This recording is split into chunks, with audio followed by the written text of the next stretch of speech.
ГСП онлайн. Городские новости сейчас.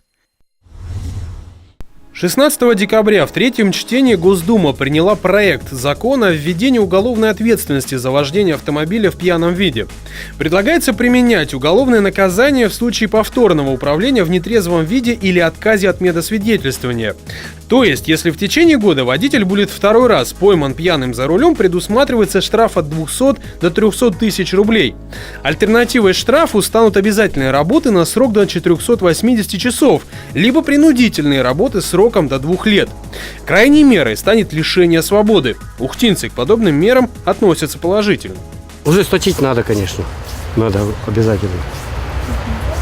Да, и желательно, да, уголовная ответственность должна быть там, за такие вещи.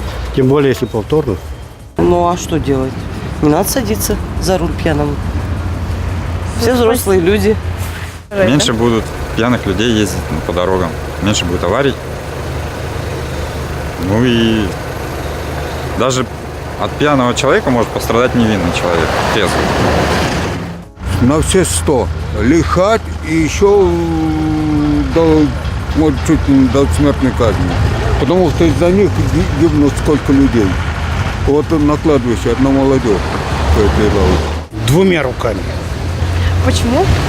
Да потому что от них на дороге и так придурков еще и пьяных хватает. 2 руками за то, чтобы ввести за это уголовную ответственность. Сейчас за вождение в алкогольном опьянении предусмотрено административное наказание. Любители ездить под шофе ограничиваются лишением прав от 1,5 до 2 лет и штрафом в размере 30 тысяч рублей.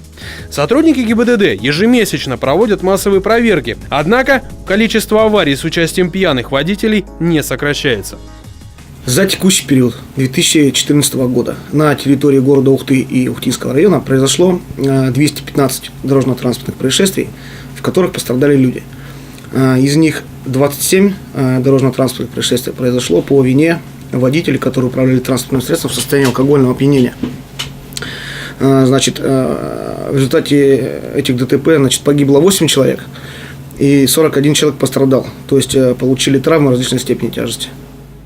При ДТП с летальным исходом новый законопроект предусматривает лишение свободы сроком от 2 до 7 лет, если погибло 2 человека и более, до 9. В случае, если проект будет одобрен Советом Федерации и подписан президентом, он вступит в силу с 1 июля 2015 года.